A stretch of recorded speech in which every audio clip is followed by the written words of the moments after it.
Good evening, everyone. Welcome back to Britain's Hangout Hour, episode 64. We're here today with Jim, the father part of the Fantasy of the Ages YouTube channel. How are you doing today, sir? I am doing very, very well, and I'm glad to be here. And you almost got the name of the channel right. People make that mistake, and we probably should have named it Fan- different. Fantasy for the Fantasy Ages? for the ages. Oh, That's that's right. right. I have heard that mistake before, though. So yeah, it's all good. It's where All you good. talk with, you either make videos or you talk with your son about, well, fantasy Yeah, and you name it. science fiction. Fantasy, science fiction, and Um, as we like to say in a lot of them, and other nerdy things that we both enjoy. um, I was gonna say speculative fiction, but yeah, we'll go with that. Yeah, I see you we've have we've a lot of nice regalia behind you as well, so I clearly you're do. very much a fan. I would have gotten Zach on here, but I guess he was busy or something. I Yeah, Zach, as I often will say, Zach has a life, don't and know. I do this. So there's a lot of videos that are just me because I can only get him in here once in a while now. About every other weekend, he can squeeze it into his schedule, and But then we'll like do don't two worry. or three or four recordings all at the same time, and I'll drop them periodically. Then But don't worry. We're we're we're gonna have a good time tonight. I am here to represent. Absolutely. So how are you? Like, what have you been what is your channel like for the like three people who might not know what your channel consists of? There's a lot of different things, and we've been doing it since the very end of 2020. Oh wow. So, Okay, so you've been at it for a we're in minute. our fourth season now, basically. But the first year, we were audio only, and Oh, then okay. we shifted to YouTube. So we've Oh, been, really heavy on YouTube since the beginning of 2022. Uh, what we started out as was we both loved the Wheel of Time. mm, We've read the entire Wheel of Time. We decided let's work through these books and see what else we discover as we break them down chapter by chapter. And it's been fantastic, but they're big honking books. I mean, they're all on the shelf right behind me, of course. yeah. I see And the wheels on your wall right there on the right. oh yeah, that up there Yeah. was a Christmas present from my wife because she's cool and supports our geekiness. Zach has a matching one that's green. Blue's my favorite color. Green is his favorite color. Oh, So very nice. she made that. Yeah, well, your wife is very thoughtful. You got a And then winner on there. this side, that's a wood etched map of, Randland from the Wheel of Time. Zach got me that as a Christmas present. Well, what's the one in the middle? The middle, that is art that I bought, and I'll even pull it off the wall if I can get it easy Is it a enough. bird? It's a raven. Oh, it's a raven. Here, it'd be easier if I angle my camera. Oh, Check okay. that baby Is it out. from anything in particular, or is it just a raven? Well, it's from the Wheel of Time. Matt Cawthon being the Prince of Ravens. Oh, And there he is, imposed over it with his Ashendar eye. And any Wheel of Time fan totally would get that if they're far enough into the series. I'll admit I've not read Wheel of Time. That is one of the fantasies I have not read. I've read Gentlemen Bastards. I have read First Law. I've even read A Song of Ice and Fire. No Wheel of Time yet. Maybe someday I'll try it. You're See young. how it There's goes. time. Yeah. There's time. The nice thing about the Wheel of Time is it's a completed series. So Mm-hmm. when you want to get to it, it's all waiting there ready for you. Unlike many other things, like the Gentleman Bastard series, which, Yeah. we keep waiting. More books will come out. I haven't read those yet. They're on my TBR for this year. Oh. But Zach has Oh. read them already. He loves them. I And so read I'll all get there. three of all three that's been put out so far. I read all three last year. Loved the first one. Really enjoyed the second one. The third one, I had some issues with it, but there's still some. Zach Finch has said the had some same thing. issues. Yep. Yep. I So on our channel again, we started Wheel of Time, just working that, but then we were like, we could do this and it'll take a number of years, but there's a lot of other stuff we love and we want to talk about. And that's why our channel does all these different things now, because we're rabid readers and like to talk about all the books we're enjoying. So like we've been dropping content recently on Pierce Brown's Red Rising saga. Have you read that? Another one I have not read, actually. I'm on book 5 now. No, scratch that. I just started book 6 yesterday. So there are 6 books out, and a final book is coming soon, is what the author said. Could be a year, could be 2 years, soon. But I'm just hoping sooner than George R.R. Martin brings us the rest of A Song of Ice and Fire. Have you read Sun Eater? Heard that's not yet. That's on the TBR sci-fi series. I haven't read it myself, but there are so many good books waiting to read. And here's the thing: I started reading fantasy as a kid, and I have always. What's that? Sorry. Finish your thought, and then I'll ask you. I've always loved to read. I've always loved to read fantasy and sci-fi, but mostly fantasy. But there was about 20 years where I was really busy with work stuff and wasn't reading all that much. And then I got back into reading big time, about 5 years ago, and realized how much had been written while I wasn't paying attention. So I'm trying to catch up now. I hear you. So I was going to ask, I don't know how old you are, but what did you start reading? Because fantasy does have a long history. What got me to fall in love with fantasy is some really old classic stuff. The Wizard of Oz. The Wonderful Wizard of Oz. All 14 books. It's a 14-book series. I've Not never everybody read knows any that. of the books, but I love the movie. Love it. Well, I read the books as a 4th grader. All over one summer after, just finishing 4th grade. And I couldn't read them fast enough. So that was first. I moved on to the Chronicles of Narnia, C.S. Lewis. There's 7 books in that series. Read those. I read those a long time ago. Yeah. And then I've just kept going from there. So anything, The Hobbit and The Lord of the Rings and The Silmarillion, all the Middle-earth stuff I read pretty early, and I've read those many times. I do enjoy Lord of the Rings a lot. And have you found when you talk to people, that one's kind of a mixed bag. There's people who love it, and there's people who like boring. And I'm like, okay, it's not the same style as we get in fantasy these days, but there's so much to it. And I love The Lord of the Rings. Hey, I like hanging out in the Shire. That's one of those. I would just love to hang out there. Just, grab some of that stuff they smoke and have some mead and have a good time. Right? And now Zach, he's actually on the record saying, Lord of the Rings, yeah, it's okay, but the movie's actually better. Now, the movies are killer. I love the Lord of the Rings movie adaptation by Peter Jackson. Oh, yeah, they're fantastic films. Extended edition, good stuff. What did you think of them leaving out Tom Bombadil?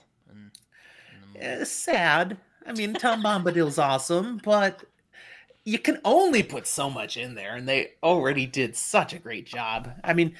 They leave out the entire scouring of the Shire at the end. Yeah, that was kind of. So they had to rewrite how Sauron dies, and it's like, oh. But kind of put a damper a little bit. But aside from that, I enjoy the books a lot. But it is a patient read. You have to really sit down and read it. I don't know if you watch Matt's book reviews, but he's kind of been meh on Lord of the Rings, and I've thought about responding, but I'm like, would it really be worth it? But I don't know. Maybe someday, if I, Now, how I got my son into fantasy was the Harry Potter series. Yeah, because that was one of the those first were coming out. I really, read. Those were coming out when he was a baby. The first one came out before he was born. But I read the books, and then I read them to the entire family. So we have 2 kids and my wife. We'd all sit around for family time, and I'd read a chapter of the Harry Potter book, and we worked our way through the whole thing. I've got pictures of holding him in my arm, this little toddler, and a big Harry Potter book in the other hand. And then he never looked back. He's, loved fantasy as soon as he could read on his own. He was getting anything he could. I know some of the early things. He was into the what's that series that's all cats? A child series, young, Isn't it like middle age. Redwall? No. Oh wow, I'm just blocking. Fantasy. I haven't heard of a fantasy series with cats. Oh, this is the Warriors series. That's what it's called. And there are tons of them. And they're cats. Regular cats, except of course they can talk and they have tribes and stuff, but the people just see them as house cats. But there's so much more to it going on. So they were huge when he was a kid, and he read, I think, all of them. There's a comic I've read that are kind of like that. It's called Beast of Burden, and it's about a group of household animals who investigate supernatural going-ons. So yeah, it's good. I mean, I don't know if you read comics. I mean, there's not a lot of some people on BookTube who read American comics, which makes me sad, but also gives me a nice little untapped market that I can tap in on when I'm well, there you go. There you go. Redundant, but you get what I mean. Zach and I both enjoy Marvel comics. Oh yeah, all the Marvel universe, and most of the Marvel Cinematic Universe as well. But some of the later stuff is kind of not quite the same quality. Oh yeah, I agree. Yeah, I mean I grew up during that time, so you can imagine. That was kind of my original Star Wars trilogy movies. Now, see, I grew up at Star Wars time. I just had a birthday. You asked how old I am. I'm 54. Oh. So I was a kid when Star Wars comes out in 77, in the theater watching it for the first time. So I got to see those Star Wars movies, the first batch, and then my son was around for the second batch when they came out, the prequels. And Star Wars has always been big in our household. Star Trek as well. Equal love for both sides. Yeah, I was a hardcore Trekkie there for a little bit in late middle school, but I've fallen off. I really want to rewatch Deep Space Nine though, because that's classic. I remember that being my favorite Star Trek show, even over The Next Generation. Believe it or not, I don't know if that'll ruffle some feathers because I've seen, much to my surprise, that there's actually a lot of people who like Deep Space Nine. Oh yeah, I thought Deep Space Nine was like this underrated thing when I was younger. I was like, ooh. And Benjamin Sisko, great character. And then Odo, I love me some Odo. So yeah, there's some good stuff there. Yeah. Also, it was also inspired. I was having a conversation with a friend of mine, which was actually part of the same show as our Christmas episode. And we were talking about is it Dol Garat of Star Trek fame? He's the Romulan. I can see not the Romulan. I think he's a Romulan. It sounded like we're talking about from Deep Space Nine. Yeah, it's like he sounded like instead a Cardassian. Or sure it's not a Cardassian? Yeah, nope. I think he is a Cardassian. Okay, because they had the dull something to their names. He had the weird. Yes. Yeah. That was Cardassian. Wait, am I saying that? Because that's Kim Kardashian. I might be saying it quite wrong. Cardassian. No, I am saying it right. Cardassian. Phew. It's Ducat. There we go. Okay. Okay. Oh yeah, great. There's the picture of him, Ducat. Yep. Yeah, it's also great. Again, I need to watch it again. It's been a long time. But good stuff. It's pretty good. And don't get me wrong, I like the original series and the Next Generation. Now, hold on. The original series, it inspired it all, but it's really corny at times. I own them all. There's I've watched stuff. them. Sure, yeah. I mean, Spock's brain. You remember that episode? I don't know if I remember. I always will remember the one where they're definitely not in like the Arizona desert, and there's that guy in a clear lizard costume, and him and Yes. Shatner just throwing down. I'll never forget Yes. that Oh one. man. It definitely The got better as Gorn. it That's what it was. The Gorn. the Gorn. Yeah. Which almost looked like did you ever watch, this is really old, it's before your time, but the Land Before, no, not Land Before Time, what was it? Land of the Lost. My mother loved that show, but Yes, I watched it as a kid, and it had these sleaze stacks, and they look just like the Gorn guy. yeah, I will admit that the quality did get better as time went along. I mean, Yeah. I don't know if this is a hot take or not, but I think the Wrath of Khan is really a lot better than a lot of the original show. Don't assassinate me, Trekkies. So you're talking about the second Star Trek movie? Yeah. Star Trek: The Wrath Yeah. of Khan? Yeah. Oh, I love Star Trek: The Wrath of Khan. I mean, yeah, it's the best. It's the best. It's the best Star Trek. Khan! Yeah, yeah, absolutely. Have you seen any of the new ones? I have fallen off of Star Trek. I'm behind because Star Trek Discovery. Okay, I watched the first season of that, and I watched part of the second season, and my wife wasn't into it. So I haven't continued because I have to watch it when she doesn't care. And there's too many things like that I can watch when she doesn't care. There's very few things we can both like. Again, I've fallen off of Star Trek as well. So is Discovery one of the newer ones? Yes. It was the first of the brand new ones that CBS streaming came out with. I haven't seen that. The first season was pretty good. I think the whole show is pretty good, but she wasn't digging it. So I still have to watch it. I watched also the first season of Picard, which was another one of these newer ones. You know, they bring back Jean-Luc Picard with his own series. I think it's got 3 seasons out there. I'm totally behind. And then there's was it Brave New World or Strange New Worlds or something? Oh, I think that one's animated still going. one? No. Not the animated one. Oh, no, there is Below another Decks. one similar name, but I don't care about animated ones. Not an animation fan? Not really. I've tried. What did I watch a season of? There's a Ex Machina.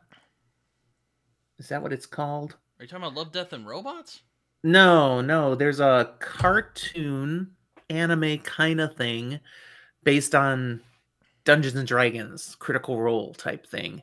Oh, Legend of Vox Machina? That's it. Yes. Oh, I watched the first season. And what did you say? That show was great. Yeah, exactly. I liked the first season. I watched part of the second and then got busy. Yeah, so I haven't finished. I really enjoyed But I watched it because Zach watched it first. He loved it. So, okay, I'll try it. And I was like, oh, wow. I don't usually watch this cartoon stuff anymore, but this is pretty good. Yeah, I have to tell people, I'm like, those first 2 episodes are like, they're pretty good. But the rest of the season is just, I love it. Yeah, totally. Underrated too. Like, not a lot of people were talking about it, and I'm like, this is great. But yeah. So on our channel, I mentioned we're doing Red Rising. There's another thing I'm putting a lot of time into that I'm curious if you've read, and that's Malazan Book of the Fallen. Yes. That is one of the... it's like the whale. The great white whale. It's one of those, I'm like, one day I will course into the sea. It is an intimidating, daunting series because the books are big. Though I hear there's dinosaurs in it, so it can't be all bad. Oh, it's not all bad. I am loving it. But it's comprehensive, and it's one that begs to be reread because there's so much in it that you don't catch. I can already see that. I'm only through 7 of the 10 books. I'm about to start book 8. And there's just so much that's mind-blowingly good, but I'm looking back going, that stuff was right there in book 3, and I didn't even see the connections, you know. Yeah, so I've heard there's a lot of that, but my thing is, like, if it's a good story to begin with, and there isn't just like, oh, you see that guy who was in like a scene in book 2? He's the main villain all along. That's just no. I just feel like, man, I can't do this. So Is it I like, find with Malazan Book of the Fallen, the first book is kind of a hot mess. It's good, but it like just drops you right into the middle of the story. Action's already going on, and you spend a lot of time going, who are these people? What the heck is happening? I don't understand. But it's giving you a taste, an important taste of the world. And then the second book totally changes locations, has next to none of those characters you spent a whole book getting to know, but it introduces other themes and elements. Once you get through those 2 books, you've absorbed a lot of information, and then you move into book 3, and now it starts to feel more like a traditional fantasy story. So I tell people, if you try it, and you really want to know, are you going to like Malazan, you got to get to book 3. Now, if you like book 1 and you love it already, kind of a you're in for a great ride. And people say that, like, oh, wait till book 3, because then I have to go. So I have to go through these other 2 books that you're not really looking too fondly of to get to book 3. It's all opinion. See, Zach is like you. He says these same sorts of things. He wants immediate gratification. He doesn't want to have to read something knowing he's going to appreciate it later. But I, from my experience, found the first book, Gardens of the Moon, was great. But I hear other people saying, oh, I tried it and I couldn't get it, and so I just quit. I'm like, oh, I wish you hadn't quit. Because once you go farther, you realize how wonderful that was. But I enjoyed it from book 1. So, yeah, we're all different. But do you have a favorite series? I'm curious. What do you like the most? I have such a terrible time with like series, but my favorite actual fantasy novel, at least right now, American Gods by Neil Gaiman. I have not read any Neil Gaiman yet. Oh man, he's one of the Zach best fantasy read writers American Gods. alive. He liked it, but he's not sure I will. So, I mean, it's I know I've known some people who have DNF'd it, and I'm like, look, I get it if some people DNF it because it's not. It kind of ruined urban fantasy for me. I'll put it that way, because like I don't know if I could read I don't know if I could read urban fantasy again and just be like, American Gods did it, like. So I'll put it this way: if you're really interested in like mythology and like kind of urban fantasy stuff, though it's not really an urban fantasy, you might enjoy it. But I'll just tell you, it's hard. It's a hard one to pitch. It's one of those hard ones to pitch. Because my thing would just be read it, see what you think. If you like it, great. If you don't, I'll be sad, but I won't be offended. I can see why people might be like, this is kind of weird. Now, you mentioned urban fantasy. I have a ton of coverage on my channel about the Dresden Files, which for me is like the best urban fantasy that's out there. Oh man, I haven't read those because I'm like, oh man, I bet I'm gonna read this and I'm just gonna be like, American Gods just blows this out of the water. But I haven't read it yet, so I won't. I don't know. But I've heard Zach is working his way through. The Dresden Files is another series that's not done. It's got 17 books out, plus some novellas and short stories. None of the books are super long. They're not big chunky ones. 300 to 400 page books.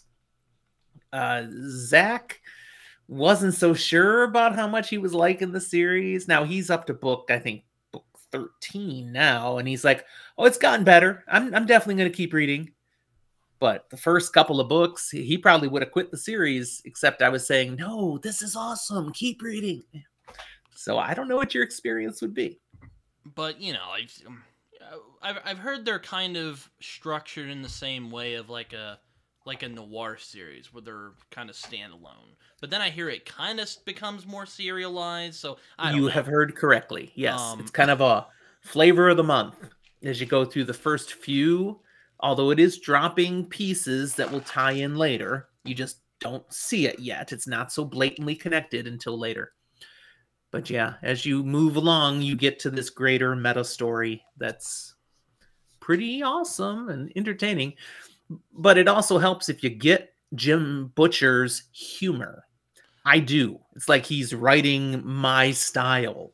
Zach, not so much. He was like, I So, don't know. I think the humor is a little stupid sometimes. so when you have, I don't like the Dresden Files, but I'm. Oh wait, is that Zach? I thought that That's was Zach. you for a moment. My bad. He did it. He said, I don't like the Dresden Files, but I'm still reading. That's one of his episodes. Yep. But yeah, I haven't read those yet. But yeah, I mean, if you want like a different taste of urban fantasy, then try American Gods. I mean, or you can try Neverwhere. I haven't read Neverwhere, but I've heard it's similar. They're both on my TBR. Of course, my TBR has about 1,400 books. I know. Yeah, I'm the same way. I just oh my Yeah. gosh, I have so many. And I've heard some people like, it's too male gazy, and I'm like, okay, you know what? I don't mind problematic books. Okay, let me just get this real quick. All right, I adore this book right here, and let me tell you, there are some problematic doesn't even start to cut that. So I'm fine with that. I am not squeamish. Like, Well, and you mentioned you enjoyed First Law. You're comfortable with Grimdark, clearly, and some of the yeah, nastier underbelly. You like to, Song of Ice and Fire. We're not afraid of some of these things. no. Though I've heard Have it's you read just all of the First Law books? no. I've just read the first trilogy Okay, and Best Served same. Cold. So, I have only done the first trilogy. The rest are waiting on the list. I'll get to well, them. I definitely want to read the rest too. I mean, I read Best Served Cold because they announced a movie, and I'm like, okay. And I read it, solid, but there's definitely that sense that I was fearing that Joe was starting to tread water a little bit, so I was like, okay. Mm, But that first trilogy's I really liked it's it a good. lot. It's very good. Now, one of the hottest things that's out there in SFF these days, everybody's talking about these days, of course, is Dune. I have Because read the Dune. movies. What's your opinion of Dune? I read Dune in 2020, and a And combination of my I wasn't having a great time in 2020, and okay, also most of us weren't, most of us actually. weren't. Yeah, I know. I'm like, I bet a lot of people are just rolling their eyes now when they watch this. They're gonna be like, "Oh wow, hot take there, Britton." I mean, between a pandemic and an election, Uh huh. two terrible things happened in 2020. What a mess. Yeah, it was a tough time, but yeah, I actually. It's funny you mentioned. That's funny you asked me that because I just posted a review not too long ago because the new movie came out, and Right? it's so weird. I'll put it this way. I'll keep it simple. I'm very, very mixed on it. Okay. And again, I'm not. Dune is Oh, Dune is my favorite oh, science fiction of gee. all time. But it's fine for you to have a different opinion because this is why Zach and I do our show together because we have such Hey, you're conflicting secure opinions in your on things. fandom. I respect that. I'm not trying to You know? take your fandom away. Yeah, Dune is. Well, I tell you, I put out a YouTube short, not too long ago, trying to help people get further into Dune because if they like the movie, so they decided to read the book, they're going to be disappointed, quite possibly, because the book is not as cinematic. It's not as energetic as some parts of the movie are. They make adaptation choices when they put things on film. But the thing about Dune is it's the first book of 6 books that Frank Herbert wrote, and it is not the best one. Book 2 and 3 together, both of those are way superior to the first one. I mean, I So know what I tell people if you're happens. going to try it, commit. Okay, at least get into the second one and see how it kind of grows up a bit. It's like, ooh, this is better now. Yeah, but yeah, mixed. I'll say that. I'll keep it at that at the moment, unless you want to dive deeper. It's written back in the 1960s. It's an older style. It is. I mean, I like Lord of the Rings, so I mean, it's not like I've. Though, funnily, I have read that Tolkien didn't actually like Dune. Like, he read it for some reason, and He was like, I quite disliked it, but I'll just keep my mouth shut on it. Not really my place, I guess. Indeed. You know, I have a friend from Oregon, and he wrote when we write back and forth, and he was like, you know, he was inspired by the Oregon Dunes, and I'm like, and that always throws me off because I'm like, I always think of Oregon as like big forest area. Which is true until you get to the coast and there are dunes. I've seen them. Yes. So wait, where are you? Where are you at anyway? I forgot to ask. I live just outside Portland, Oregon. Oh. Oh. Yep, I'm in a suburb of Portland, like, and have you I can mentioned get out you to were the from ocean. Oregon I as can get out to the well? mountains. I can do anything. It's all right here. But yeah, so that's I've heard that. I don't know if you've heard that, but I had not heard that, but I can see it. I've seen those dunes. but yeah, it's really sandy as well. If I can describe it. People get out there with dune buggies and drive all over, having a blast. No, I mean I mean like Dune the novel. It's very sandy. Oh, come on. It's spicy.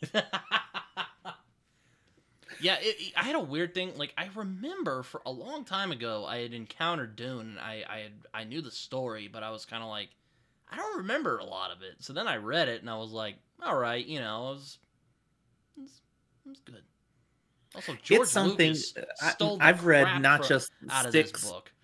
not just the Six by Frank Herbert, but then his son Brian partnered with Kevin J. Anderson and wrote a whole bunch more Dune books. And I've read most of those, but not all, because they kept writing. So when I found them, I read everything that was there, but they wrote more after that. So Also, George Lucas, oh my gosh, it's ridiculous how much he took from Dune. I mean, you'll read it. totally.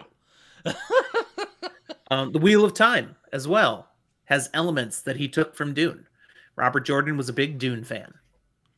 Yeah. He also took stuff from The Lord of the Rings. And he admitted it. He was a big Tolkien fan.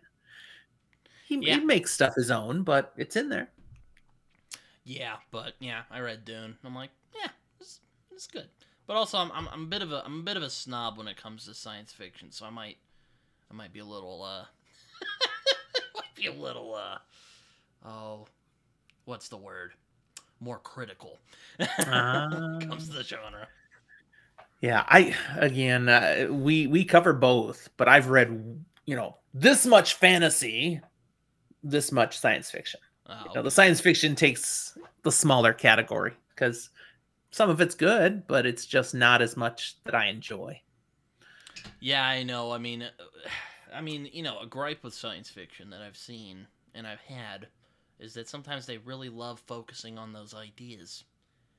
And it kind of derails the story. I'm like, well, I mean, I love cool concepts and, themes as much as the next guy, but there has to be like a story in there.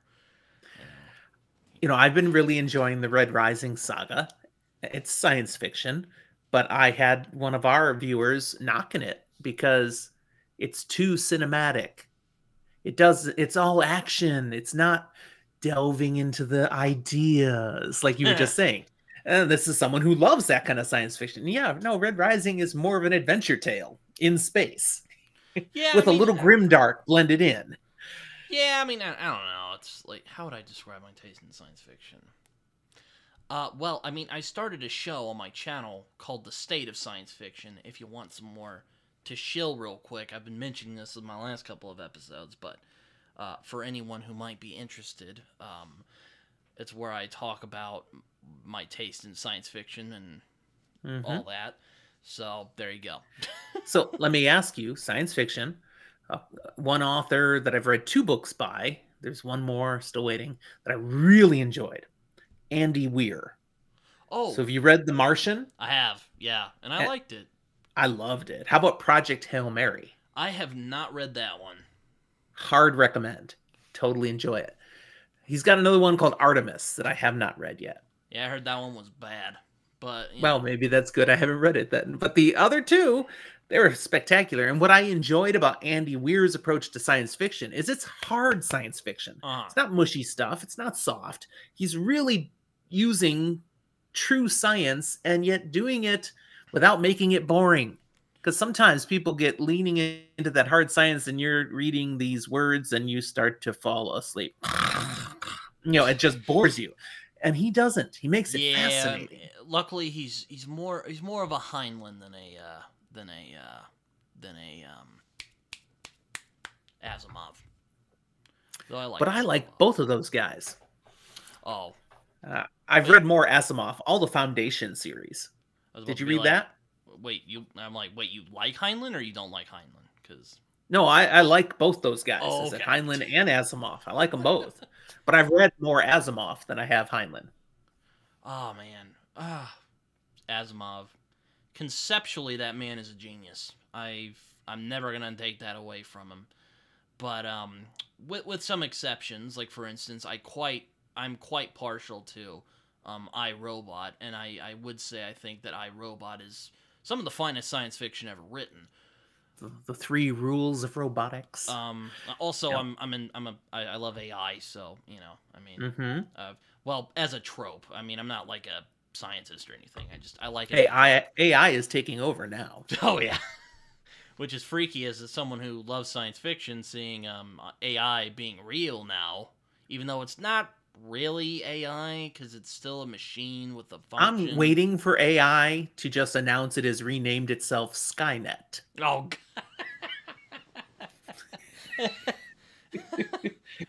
And then it will follow it up with, "I'm sorry, Dave, I can't do that." Oh no. Yeah. Then like Bill Gates shows up, he's like, "Ha! Joke's on you." No. Yeah, no. Foundation though, it kind of feels like a historical text at points, which I like history and I do like reading historical texts from time to time, but though I've heard there's guys like Adrian Tchaikovsky and Alistair Reynolds and Peter Hamilton are good, but I haven't read any of them yet, so maybe someday. Okay. How about Ray Bradbury? Love him. He's in my top. The Martian Chronicles, man. Time. Martian Chronicles That's good stuff. Is great. And Fahrenheit 451. Yeah, had a chat about that on my channel, which I was very proud of, but no one really watched it, and I was very sad. I was like, dang it. So, talking about Heinlein a little bit, Stranger in a Strange Land is one of my favorites. Oh yeah, that was his last really good one before he kind of went crazy. I mean, I read that many years ago. I was like early 20s, but it like shifted the way I looked at things a little bit. And that's a good book when it can do that to you. Also, The Moon is a Harsh Mistress is one I hold very one of his classics. Starship Troopers. Yeah, it's a good one, though. It's Heinlein's really fascinating because he was kind of the Joe Rogan of his day, really, if you think about it.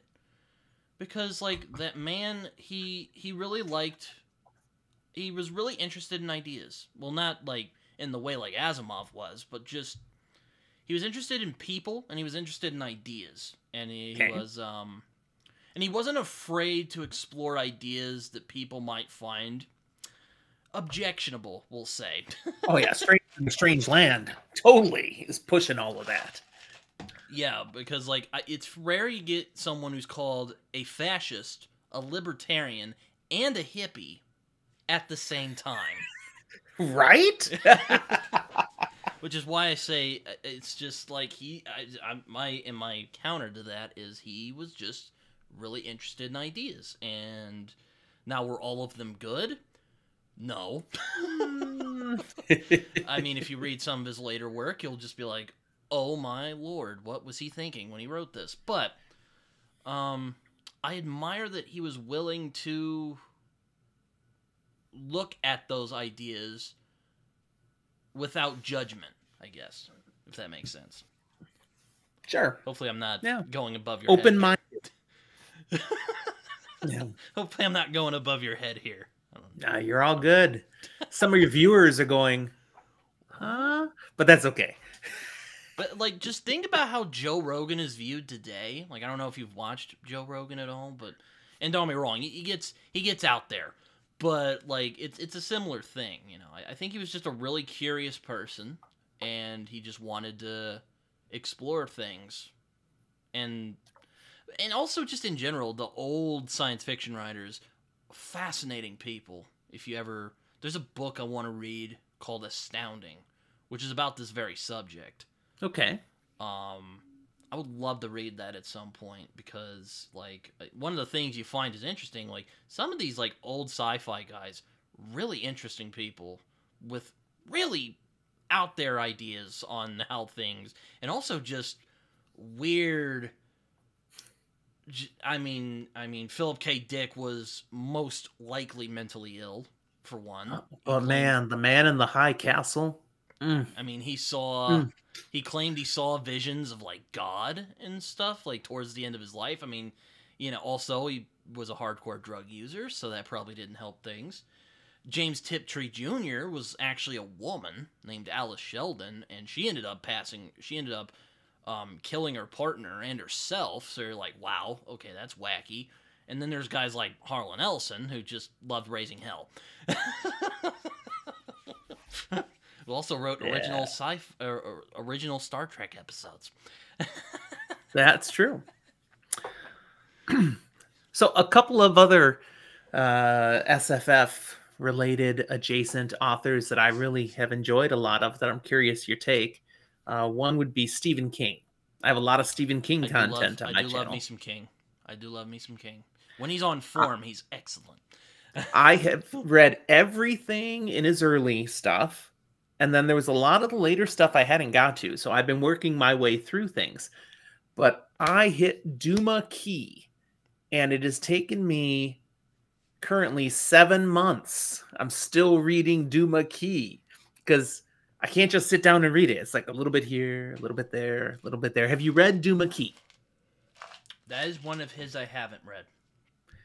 And people's opinions on it is a mixed bag. Like, it's interesting. Like, I've read most of his classics, and I've also read some of his newer stuff, and like some of the like kind of weirder ones from back when he was on drugs. See, yeah, Duma Key is right after the drugs. It's when he's coming out and he's starting to get back to form and some good stuff. So it's one of the more modern ones, but it's like right at the beginning of that. But there's some of them like Dolores Claiborne and Needful Things and Duma Key, and most of his like newest stuff I haven't read. Dolores Claiborne, I read that last year. That's dark. It's a little disturbing. Needful Things is one of my favorite. I like that one. But my absolute favorite Stephen King book is The Stand. Have you read The Stand? I do enjoy The Stand a lot.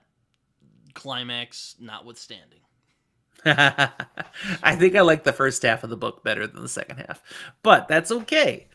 But it's an interesting book. It's science fiction, fantasy, and horror, all at different times in the same book. It's amazing. Yeah, that's what I think is impressive about that book, is like you start out, it's a post-apocalyptic tale, and now you're in an epic fantasy. Right? Yeah. The other thing that's a little eclectic in my tastes is I have a lot on our channel of zombie apocalypse literature. I do love post-apocalyptic stuff. So I like post-apocalyptic, and when you throw zombies in, I mean, it doesn't always have to be zombies, but it's a vehicle by which authors can tell some great stories, often about the human condition, good versus evil, sometimes just surviving in the worst possible circumstances. And it's my guilty pleasure, because I read some zombie apocalypse stuff that is absolute drivel, but it was an adrenaline pumper anyway, and I enjoyed it. I mean, I like the original. There actually is a post-apocalyptic trilogy I read a long time ago. It was on a site called Wattpad. It's called This Would Be Paradise. And fantastic, despite the fact that you might think of Wattpad and one might go, oh wow, really, Wattpad? But like, oh really, that was really good. So that one's really good. But I haven't read a lot of like actual zombie novels. One of the best standalone zombie novels that I'd recommend is one they made a big movie about, and the movie has nothing to do with the book. So forget the movie and read the book. And it's World War Z. Oh yeah, I have read that one too. Yeah. It's a That's good an book. amazing I novel. need to reread that, actually. I haven't read that in a long time. Now, my favorite series is the Zombie Fallout series by Mark Tufo. He's still writing it. There's 22 books. Book 22 Oh, just came dear. out. None of them are long, so it's, you move through pretty fast. But Not like it has a Alexander. beautiful blend of tension, action, and humor. Have you read Jonathan Marbury? My friend John I Minton. have read some of his. Yeah, he's John got a lot of zombie stuff My out friend there. John Minton from Talking Story is a big fan. As a matter of fact, he actually talked to him on his channel. I've only read Kagan the Damned from him, but I've also heard he has some good zombie content. So yeah. He does have some good zombie content. It's a little more serious than Zombie Fallout. Zombie Fallout's just a hoot. But yeah, he's a good name in the zombie universe and the horror in general. But like I like movies, like the Romero movies. Like I watched Oh those yeah. growing up. Now, the movies, there's two very different categories. There's the Night of the Living Dead and okay, it's the Of the Living Dead movies and the Of the Dead movies. Are you familiar with the difference? Are you talking about like the original Romero movies versus like the remakes, or like what are you talking about? No. The original Romero movie, Night of the Living Dead, Uh-huh. spawned sequels Yes. that were I've Of seen the them all. Living Dead. They always ended with Of the Living Dead. Yeah. And they had a through theme that was kind of true to Romero's vision. It's not just about zombies, it's talking about society and culture and stuff. And then there were the Of the Dead movies. So various things, Oh, you're talking Dawn about of the like his later Dead. movies? Well, some of them came out pretty quick after Night of the Living Dead. So they've been out for, throughout the late 70s, 80s, 90s, and still happening. The Also, ones that end with Of the Dead are cheesier. Not to be taken as seriously. They're more about zombies and special effects, and some of them are delightful. I like them, but they're not the Of the Living Dead ones, which are a little more serious. Anyways, I watch them all. Doesn't matter. I was about to say like when I'm talking about movies, I think of like the original Romero trilogy, like like Night of the Living Dead, Dawn of the Dead, Day of the Dead, or something like 28 Days Later, which one could say is not technically a zombie movie, but it's a zombie movie. Yeah, the rage virus. I mean, it's a zombie film. Like, come on, they have like what is it, like rabies? It's not it's called the rage virus, but it's basically like rabies. And you just go instantly crazy and mad. Yeah. 28 weeks later, 28 days later. Yeah, I mean, there's multiple. Now, a movie in that same kind of genre, but not zombies. What's the one that takes place way up north of Alaska? It's a vampire movie. Oh, yeah. 30 Days a Night. Yeah, Thank you. That's an underrated movie. Love that movie. That one's done really well. That's a vampire movie, though. Yep. I like all those, and again, this is part of why I like the Zombie Fallout series, because it's zombies, but it also works in vampires, werewolves, demons, witches. They all have a place in there. There's interesting. I gotta check. There's even out. Parallel dimensions and aliens worked in eventually. It's great. I do love werewolves. We need more quality werewolf content. I keep saying that. Like, I won't argue against that. No, but vampires. Yeah, Twilight kind of ruined vampires. I mean, me. I love like the Lost Boys. I love like the Lost Boys and. Well, I mean, Nosferatu. I know it's an important movie, and it's not a bad film by any means, but and I've watched it. Yeah, it's definitely classic. It's old. Oh, totally. 1920s.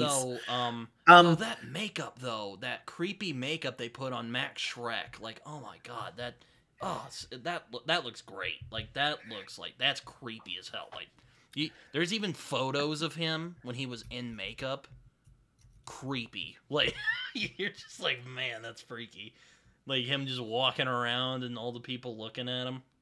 Oh, sure. Well, it was a little disturbing. Now, one of my favorite vampire movies, little more recent. It's not real recent anymore, but From Dusk Till Dawn. That's a good one. Yeah, That's that's great. I've noticed I really like bait and switch movies like Predator. And it's fully there. The whole first half of the movie, you have no idea what's coming. I really love Predator for that reason. Like, it starts out as this goofy ass action movie with actually pretty good intrigue. I don't have time to bleed. And get the chopper. Yeah, then, all these memes and stuff now. And then it's a survival horror movie. You're like, right? Man, this is great. And has spawned so many sequels that never should have happened, but we watched them anyway. Yo, Prey, I haven't seen Prey, but Prey looked promising. Prey is actually one of the better ones. I have seen it. Yeah. Fucking cats. Clawing on my door, and I'm like, okay, I'll let you in, and she just walked off. Anyway. Oh yeah, Let the Right One In is a fantastic vampire movie. Sure. Also, like, it's bizarrely heartwarming while also really disturbing at the same time. You're like, what is this film? Now, in recent years, okay, horror movies are also a guilty pleasure of mine. I do in recent years, they've started turning the genre in a really positive direction, where the horror movies aren't about the gore and the jump scares, but they're again getting to be about the suspense. So, like, one of the classics in this is It Follows. Oh yeah, that was a good one. Another one is Smile. I haven't seen Smile, but yeah. Oh, man. I really liked I don't know if you saw this, but The Witch from Robert Eggers. That was a I have movie. Seen it, and that's a freaky movie. It's good. I never thought a goat could be creepy, and apparently that goat was a pain in the ass to work with, according to of course, it's a diva. Yeah. According to the filmmakers, he's like, I am not working with a goat again. That was a painful experience. Hey, any of these animal handlers who try to bring these animals onto scenes, props to them, man. This is not easy to get an animal to know its lines, to get the cues right. I mean, come on. And then it's an animal. And then his next movie, he worked with seagulls, which apparently were more cooperative. But, you know. Okay. Lighthouse is also a great film, though it's not really a horror movie. It's like a a comedy, but a dark comedy. It's like a dark comedy. Yeah. Horror. There's like some it fits in the horror genre, but it's a weird movie. It's eclectic. Yeah. Yeah. I did see The Northman, and I thought it was fine. Like, I haven't seen that. Okay. That was the only, and he is doing a Nosferatu, which I'm looking forward to. Heredity was a strikingly disturbing movie. That movie, I don't think I'm gonna watch that film again. Oh no, I would never watch it again. I mean, you're practically traumatized by that one scene. Yeah, I watched. You know the one scene I'm talking about. Oh. I got a story. You'll love this. I watched it with my parents. And I'm like, hey, I heard this movie's really good. Let's watch it. And we're like, yeah, you know, man. And then we get to the scene. And if you know which one I'm talking about. Yeah. And my dad just looks at me and he goes, what did you get us into? What is this? I'm like, I heard it was good. I wasn't expecting this. I heard it was good. Yeah, that's it. I also watched Midsommar from that. I was kind of nervous to watch Midsommar because I'm like, man, Hereditary, that film scarred me. Not as good. It was good. No, not as good. Also a little disturbing, but not as good. Yeah. Yeah, it was fine. I had a friend who was like, "Oh, I thought it was more disturbing." I was like, "Oh yeah." Okay. And also it felt like he was treading water a little bit because kind of goes back to that, you know, horrifying grief that really messes you up. What's another recent horror film that I liked? Yeah, there've been some good ones recently. I'm trying to think of the name. was the one I'm thinking? Oh, Ready or Not was pretty good. Did you I see saw that? that. I saw that with some friends, and like It I'll was admit, entertaining. I didn't think that was gonna be like. I thought it was just gonna be like okay. That was a fun movie. Like I That really was. enjoyed myself and watch. Like I thoroughly. It was like watching. It was like watch. It's like when I watched Knives Out. Though I will say I like Oh Knives Out yeah, more. yeah, yeah. But it was like watching that movie. It was just like I'm thoroughly having a great time while watching this movie. Another couple that I have seen that not everybody's seen, but I really enjoyed. Hush. Yeah, that was good. Yeah, Mike That Flanagan. was really good. My buddy Um, Jason really does not like him for whatever reason. He's yeah he just huh. but most of his like Doctor Sleep, his Doctor Sleep, he's one of the like he's up there with like Darabont as one of the best people who've taken like he just understands King on such a fundamental level. Right. Um, Then you've got the Belko Experiment. Have you seen that? I have not seen that. That's wow. That's a fascinating movie.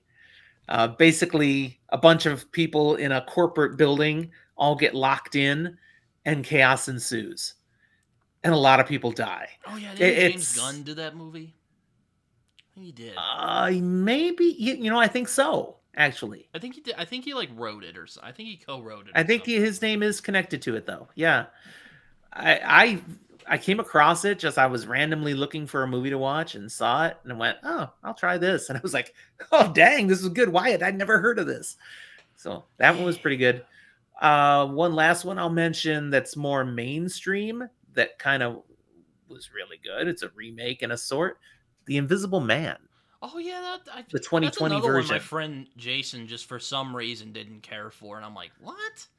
It But totally re-envisioned. I mean, it's I thought it was great. That was actually the last film I saw in theaters before ah, before the the Rona showed lockdown. up. Yeah, Before the Rona Nation attacked. right. Avatar: Last It was a Airbender. surprisingly good, tense movie. Again, suspense Also, instead of I just a love brutal the gore. original story of the Invisible Man. So there you go. I'm kind of Yeah, I might be a little biased there. there you go. um, H.G. Wells, man, that guy was great. Like, um, Totally. yeah, no, it's I remember I read Journey to the Center of the Earth after I saw the movie with Brandon Fraser.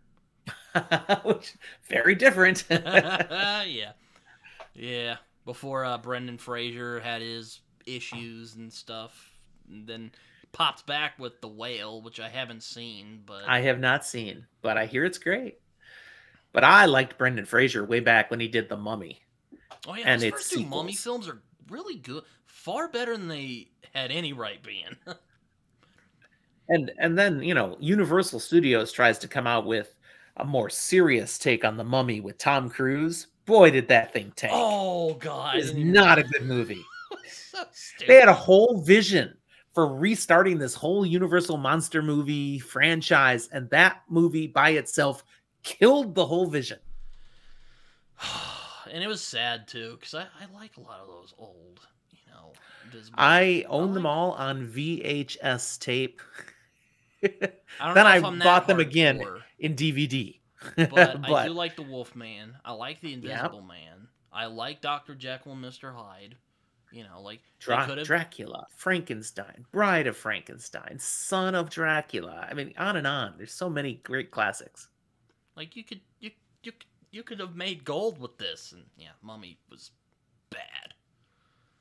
Totally Oh killed. man, I saw that with a friend of mine. I was just like, oh, or I think I saw it twice. You turn to your friend. I'm sorry.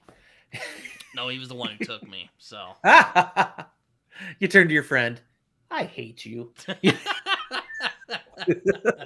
I was just like, oh man, that was painful. It was like Ugh. it was basically like Mission Impossible with a mummy, Yeah.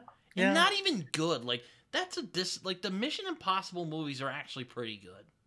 Actually, they are. I haven't seen the last one. I've seen all the others. The last one I need to get to. And the only one that's kind of it's kind of bad is the second one, because I would agree. Yeah. But only kind of bad. It's still okay. Um, So this is another thing Zach and I do on our channel, where we will just talk about any kind of format where the entertainment is coming to us that we enjoy. So it doesn't have to be fantasy literature and sci-fi literature. We'll talk about movies. We'll talk about TV shows. We'll talk about any sort of entertainment medium. We've talked about video games. I'm not a big gamer. My son is. I'll play a little. I've played with him and had my butt handed to me. Any first person shooter? Oh no, I die so fast. Yeah, I tried playing Call of Duty with my dad once, and yeah, it wasn't fun. Then I'm like, hey, let's play some Madden, and we had a better time on that. Though I get frustrated. Why won't it turn the way I want? Yeah, he was spanking me on he's spanking. I'm being shot, and I don't know why. No, but yeah, no, it's the like, what are some like fantasy and, well, I guess you've already mentioned some of them, like Malazan and Wheel of Time, but like, what are some like speculative fiction stuff that you like? I guess was what I was gonna ask. Like, oh man, I have liked so much over the years. Let's see. I have read the entire Shannara cycle by Terry Brooks, which gets a little repetitive after a while, but it was still good. Lord of the Rings ripoff. Yeah, but admittedly, but he adds his own flair and flavor and takes it over hundreds of years. And I enjoyed it. The Rift War Saga by Raymond E. Feist. I've heard of this Feist. I've even heard of him be described in the same breath as Janny Wirtz, who is Janny Wirtz, who I had never heard partnered of, with him on 3 of the books in the series. Who I had never heard of until I was on BookTube, and then here's this Janny Wirtz character who just shows up out of nowhere, and I'm like, okay. I've not read anything else of hers. I know it's out there. Some is on my TBR. I've only read what she did with Raymond E. Feist, and it was quite good. The Expanse, James S.A. Corey. I've heard that's great fun. Sci-fi series. Yeah, I've heard that's some good stuff. Some fun stuff. I heard it's like kind of Star Trek-y. Well, I don't know if I'd say Star Trek-y. It's a little more hard science than that. And of course, they made a great adaptation on Prime Video that you can watch that stays fairly close to the books, not completely, and doesn't complete the series. The series has 9 books, and they only adapted the first 6. Those putzes. They need to do the rest. They need to do the rest. Wow. There's so many books I've read that I enjoyed over time that like, which ones do I bring up now? Top 10 crazy sex scenes from SFF books. I imagine that was an odd little episode where I need some content. I got to get something out. Let me try this. Considering the genre we both love, I'm sure there's a nice, plentiful choices. Grimdark was well represented. Yeah, I remember reading Best Served Cold, and yeah.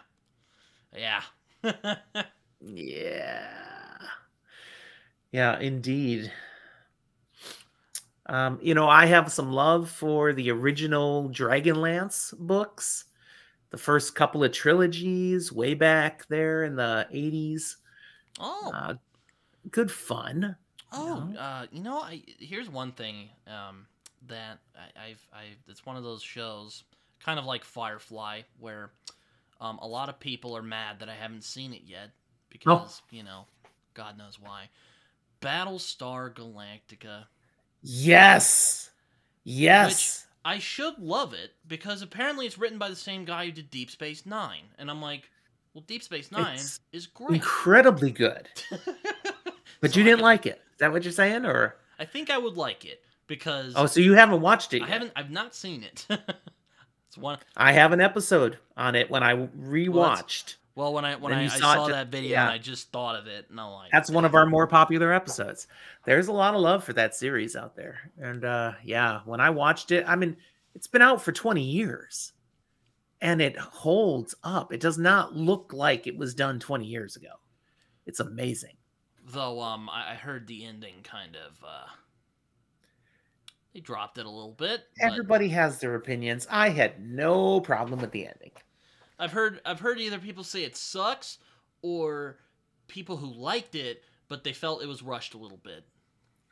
Now it sounds like you're talking about Game of Thrones. Because, Oh, wow, God. did they drop the ball on the ending of that show? Yeah. Wow. Yeah. Painful. It's like when they ran out of the source material, it went to crap. Pretty Well, quick. Hold on. Season 6 was actually pretty good. Battle of the Bastards freaking slaps. But season 7 and 8 were not great. I'd rather not talk about season 8 because I remember where I was when I saw those episodes. And Well, just one comment. What makes me mad about season 8 is HBO was ready to write them a blank check. The show producers, whatever you want, as long as you want, do it. And they were just done. They didn't want to spend more time on the show, which annoys me as a fan. You could have delivered something gorgeous, beautiful, everything we dreamed for, and you just wanted to be done. How annoying. I read... How entitled. I actually read Benioff's novel, City of Thieves. And let me tell you right now, it was actually really damn good. Okay. So, if you like historical fiction or World War II stuff, check out City of Thieves. It's a fantastic read. I have no clue where it went wrong. Well, actually, I've heard things, but rumor. I tend to take rumor with a grain of salt, Okay. People are like, oh, they wanted to do their Star Wars. Oh, they don't even know what theme is. And I'm like, what? Okay, no, that can't be true. And then I've heard the whole blank check thing, and I'm like, okay. Whatever happened, what I do know for certain is they completely dropped the ball on that. Yeah. It was disappointing. Now, will Martin ever finish the series? He's been saying Winds of Winter is almost done for like 10 years. I've given up at this point, to be honest with you. It sucks, too, because, Game of Thrones was a formative experience for me. Like, I started reading them just as, like, Season 4 was getting going. So right as when Game of Thrones was at its peak, I was reading books. And I really love the books. I think they're great. Well, 5's a little bloated, but it's still a great book nonetheless. But, like, those first 3 are fantastic. Oh, yeah. 4's really damn good. 5, like I said, a little bloated, but still good. It's been... Oh, hell. 12 years. Well, 12 years? Really? I think so. I thought it was longer. Anyway. No No matter matter it's just that. 12. But that's long enough, man. I've just, like, when he puts it out, we'll see. I'm not keeping my hopes up. That's my son's opinion. He's like, no, I don't even care anymore. I would drive myself insane if I jumped at every announcement date. If I jumped, like... Now, what do you think of the more recent adaptation, House of the Dragon? I thought it was really good. Time jumps were kind of weird, but aside from that, I enjoyed myself when watching. Yeah. I'm like, yes, give me I thought it was content. back to what we loved about Game of Thrones. Also, we know the ending. We know where it's gonna go. But I mean, that's the key. House of the Dragon is based on written source material again. Also, we also know how it ends because of the written source material. So, but see, hallelujah, because Jesus. you said we know where it goes and stuff, I was a little jaded about House of the Dragon. I'm like, why do I need that? I already know. But I watched it and I went, no, that's quite entertaining. Yes, please give me more. Yes, I'm like, yes, this is what I wanted. Complex characters and that political intrigue. Yes, Though Fire and Blood was an interesting reading experience because that first half is great, and then I read like the second half. Second half was a slog, though. I don't know if you've read Fire and Blood, so I'm just kind of going off I of have assumption not. here. But Yeah, I have not read that. that's just my opinion. I mean, if you want to read Fire, it's basically a fictional history book, so I mean, you know, because Yeah. George is like, I'm gonna dick with the viewers a little bit and give them a fake history book.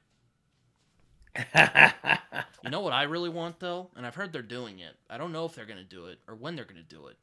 A Dunk and Egg TV show. I would love to see a Dunk and Egg TV Really? show. I had not heard that. I could see that being entertaining. Because I really enjoy those stories a lot.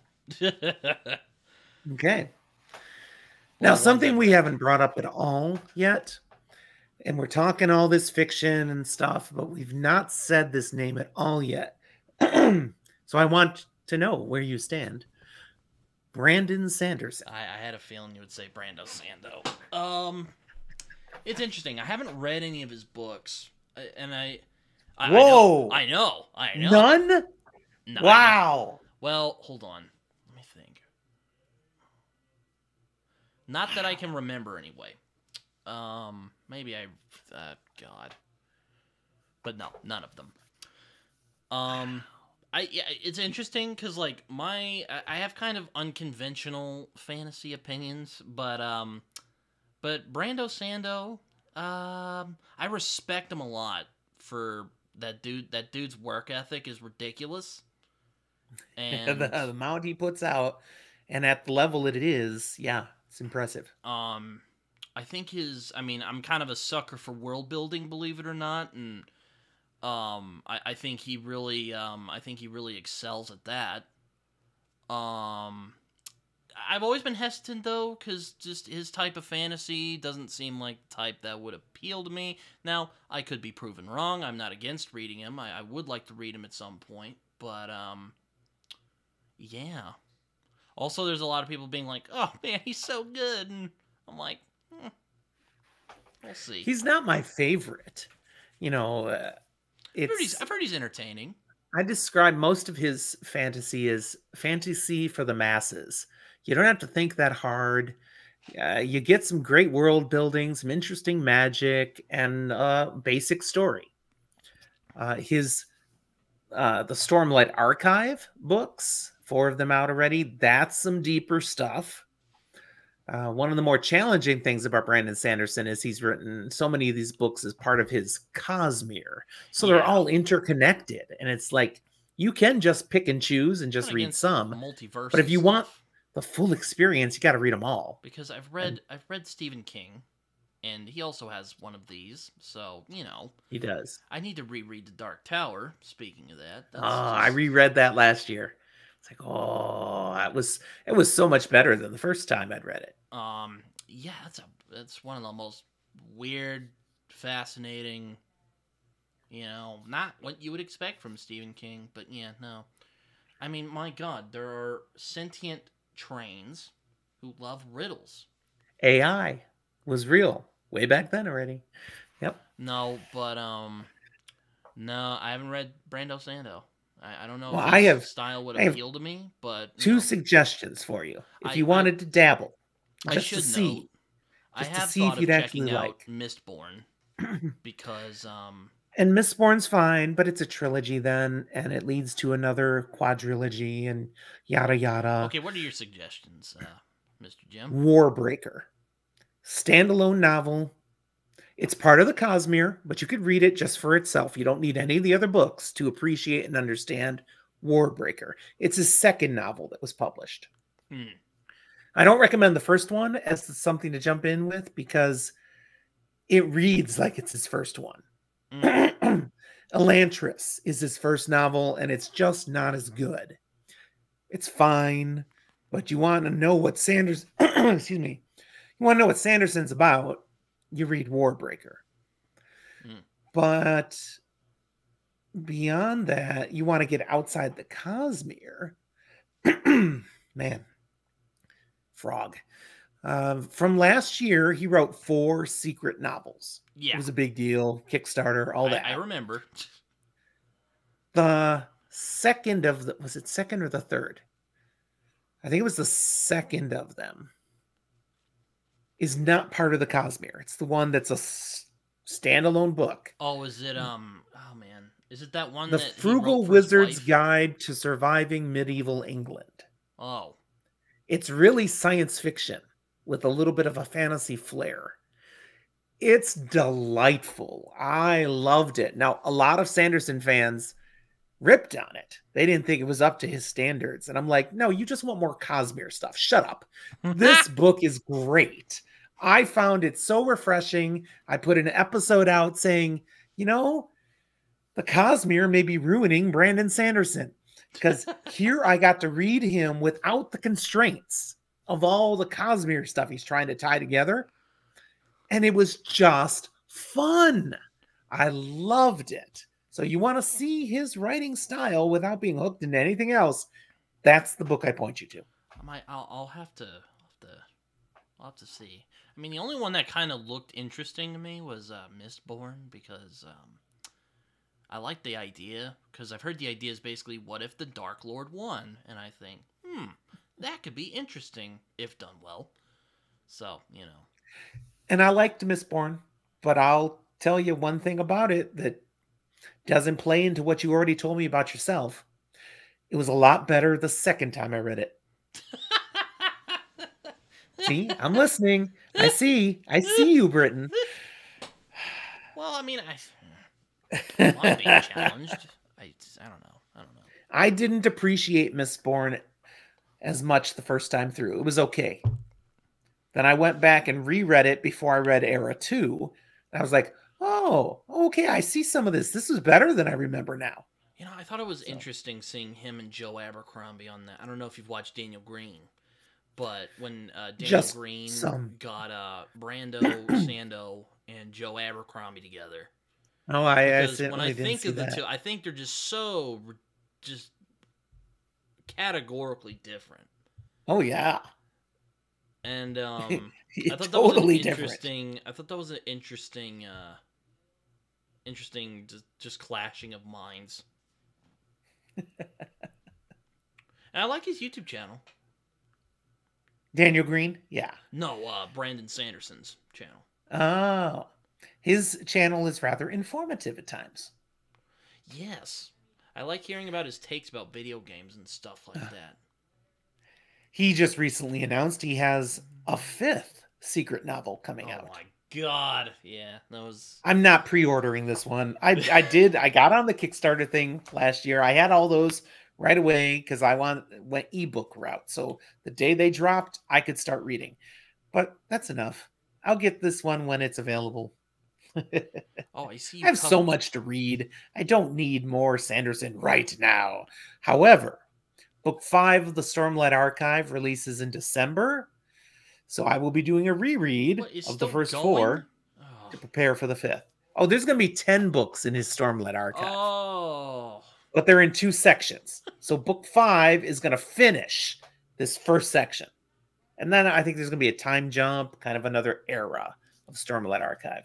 I may not live long enough to read all that. He's younger than me. I don't know what'll happen.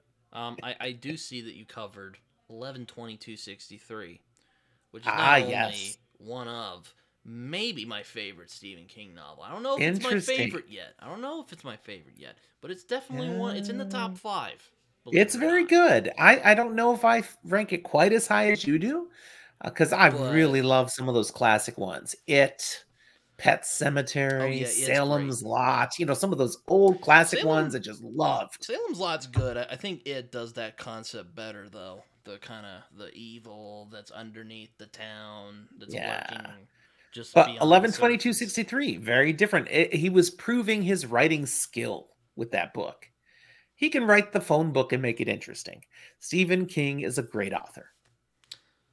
Also, it's definitely one of my favorite time travel stories of all time, for sure. So, there you Introduced some interesting concepts there. Yeah. Yeah.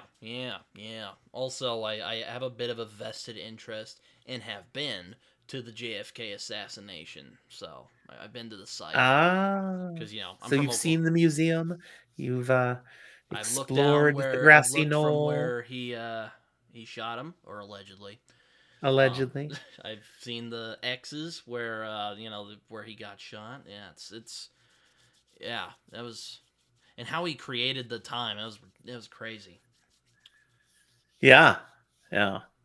That was something. But yeah, no, I love that book. That is another good one. So, what do you think Yeah. of the Wheel of Time show? Because I've seen some people have some opinions on that one, Woo, you could say that. and All right. it's been very entertaining as someone who has no investment in this. Well, I'll tell you, I spent the whole first season trying to like it and not sure how I felt, and then hating the end of the first season, which was severely impacted by COVID.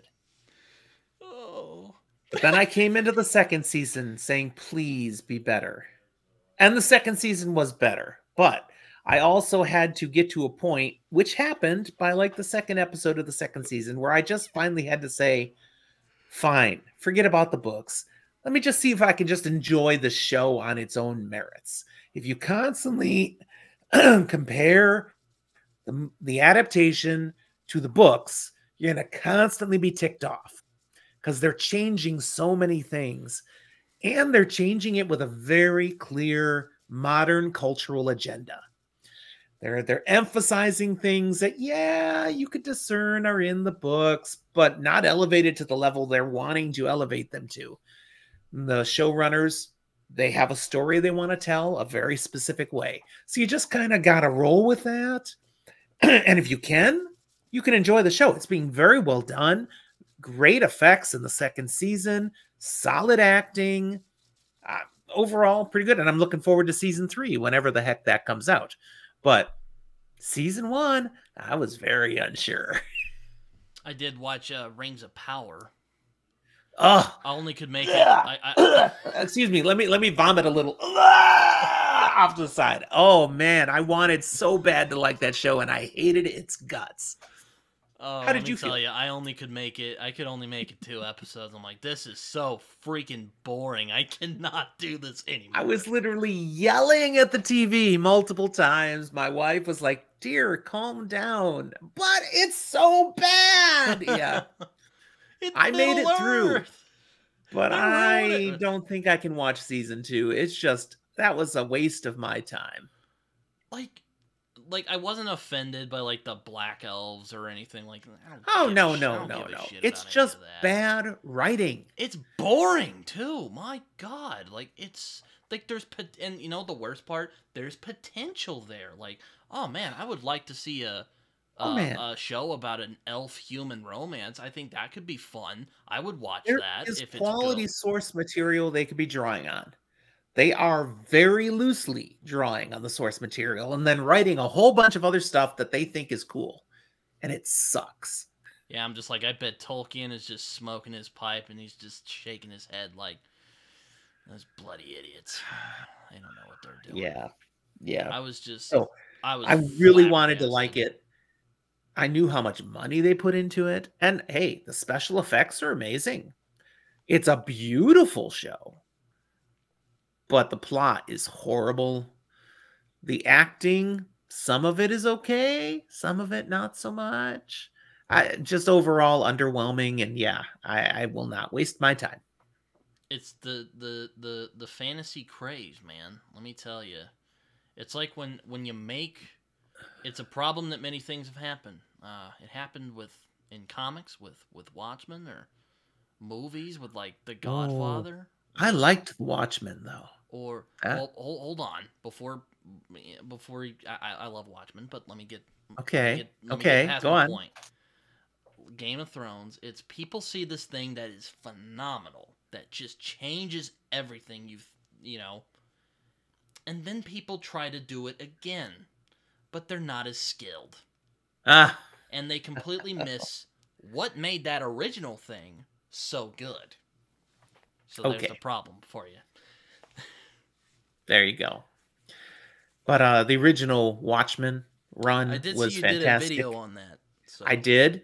The movie adaptation, the original, was really good. I liked it. Well, I have complicated feelings on that movie because, for one, I really don't like Zack Snyder's movies. Well, his Dawn of the Dead remake was pretty good, and I still enjoy it a lot. That's also one I grew up with, and I think that's like his best movie, which is hilarious because it's his first one.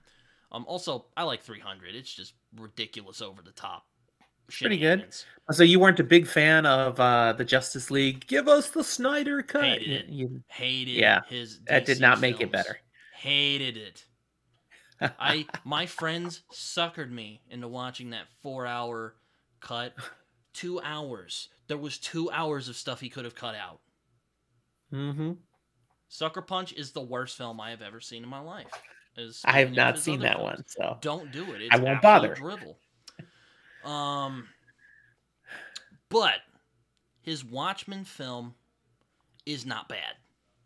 It does miss a lot of the nuance. I do feel it misses a lot of the nuances of the original story. But man, looks great. Casting, there are some scenes phenomenal. That are straight off. I mean, the direct adaptation is phenomenal.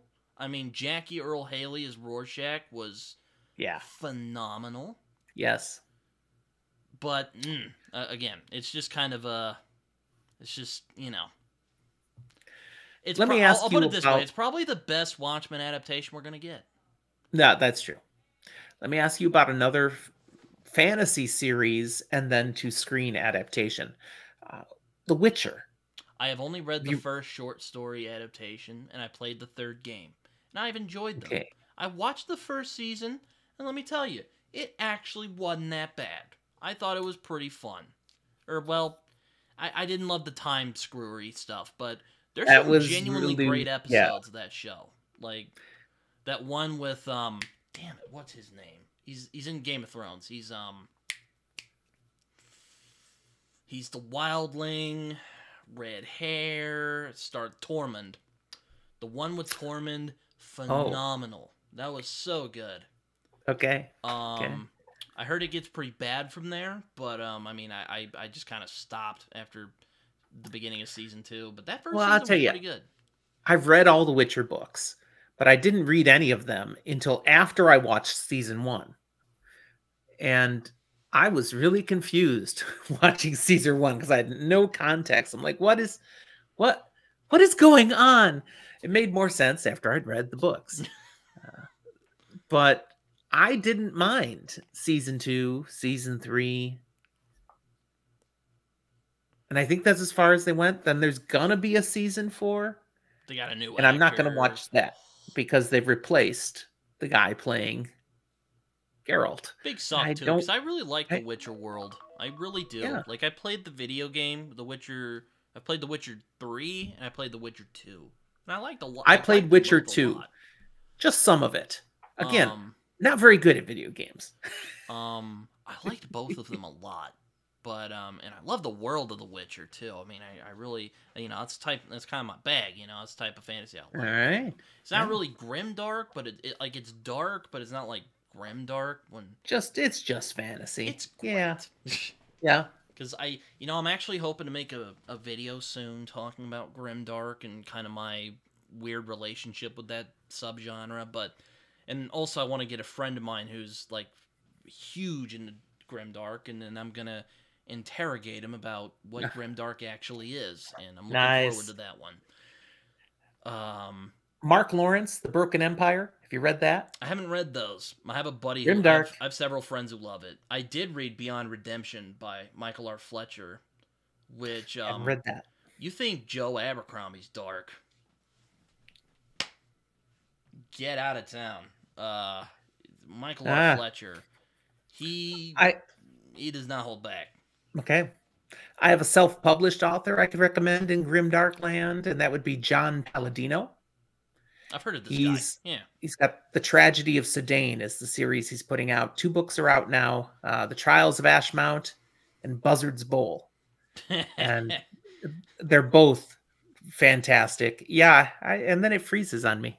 There I was. Yeah. That's AI doing that to us, by the way. I don't think they like if I do this, it should do fireworks. I don't think they... Yep, there it is. Fireworks. Told you. I don't think they're liking us talking about Skynet. We're getting too close to the truth. And I can make it rain too. Watch this. All the tricks, man. All the tricks. Oh, that's great.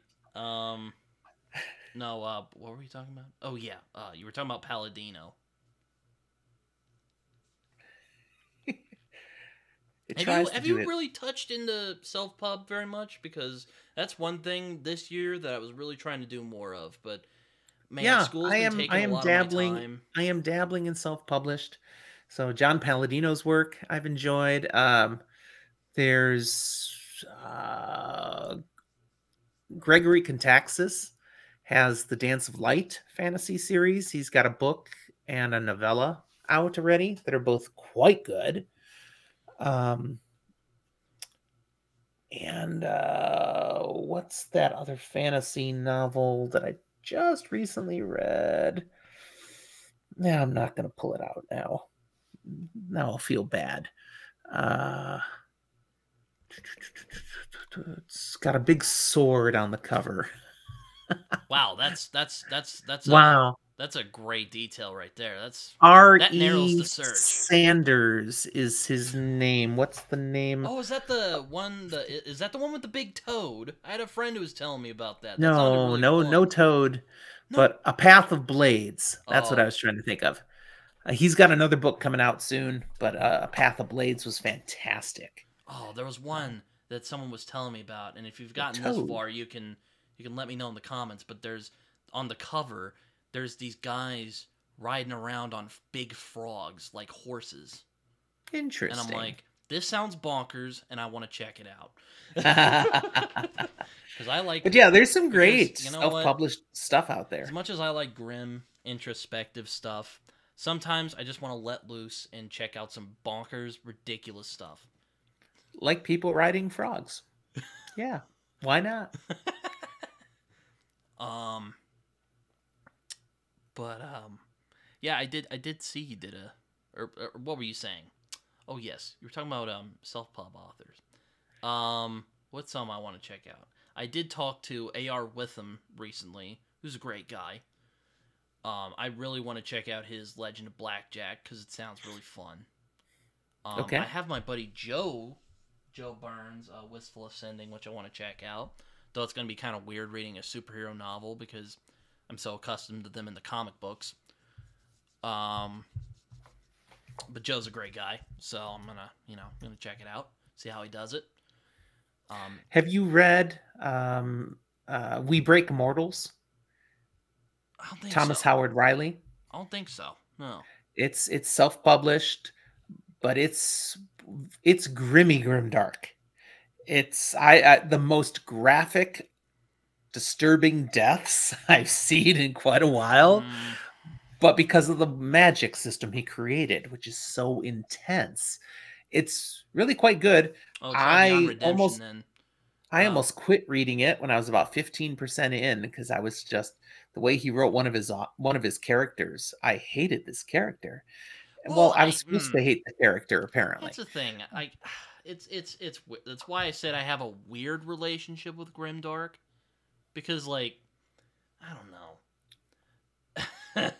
Like I like darkness with a purpose. It's not just like, Yeah. you Well, know, there was a purpose in this one. I just it's wasn't not getting it like yet. it's I had not to like keep going. murder hobos running around. Well, okay, I did read Beyond Redemption and I like that book and the people in that are pretty bad.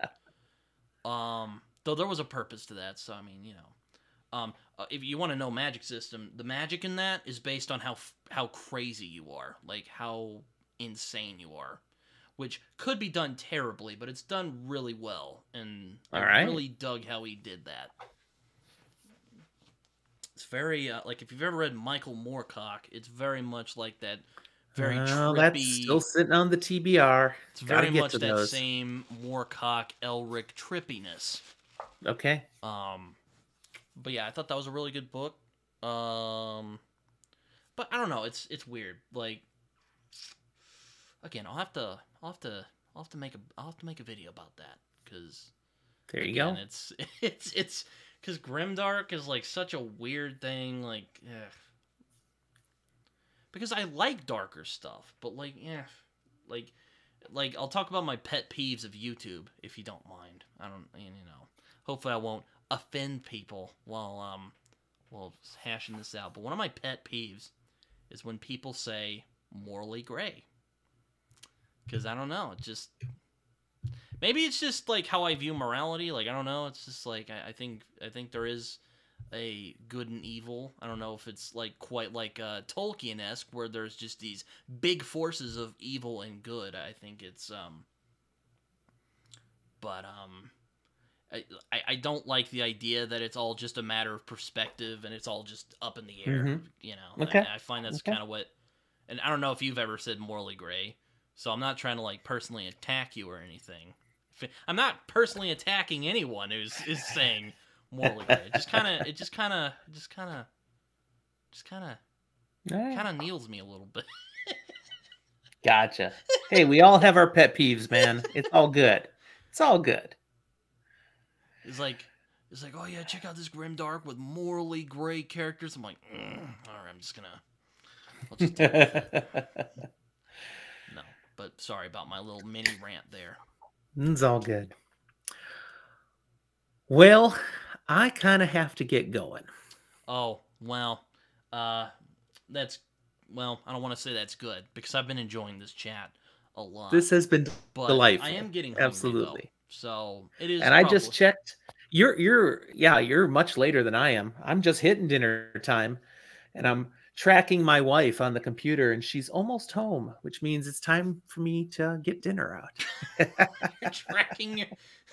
I'll put that out of context and just like I'm tracking my wife to that. I stalk my wife all the time, and she's good with it. She's thankful I care.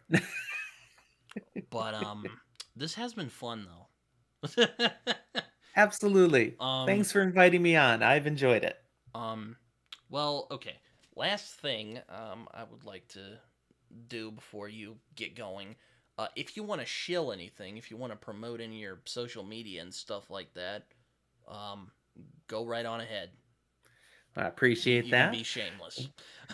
Come check us out. Fantasy for the Ages on YouTube is our primary place. But we're available. You can connect with us in all sorts of social media places. Twitter, don't call it X. It's stupid. Twitter, you can find us. We're very active there. We're also fleetingly on Instagram and Facebook. We've got a active Discord server. If you look at any of our videos, you can find a link to come join us in Discord and chat with other people like-minded about fantasy, science fiction, dogs, cats, whatever you feel like talking about. We have fun. Animal Companions. Have you done an Animal Companions video yet? Not yet, but Zach's dog, Rolly, does show up in a number of our videos because he's delightful. That's my grand puppy, as I like to say. And you can also, if you're an audio person instead of video, all of our content shows up in an audio stream too. So anywhere that you download podcasts, you can find us. We look better on the videos, but we put it over to the audio, and it's actually usually a little tightened up because gaps work when it's a video. Gaps don't work when you're listening. So we fix that. So yeah, come and check us out. And we have a Patreon page too, Patreon support. So we got Patreon supporters. Thank you, Patreon. That's always fun too. But mostly, we just love people hanging out with us on YouTube. If you like the Wheel of Time, you like other fantasy and science fiction, you should come see what we have to say. All right. Well, thank you, Jim, for coming on here and being so giving with your time. As I always like to say, we should do this again at some point. We should. It's been a complete pleasure. Thank you much. All right. Well, until next time, ladies and gentlemen. Oh.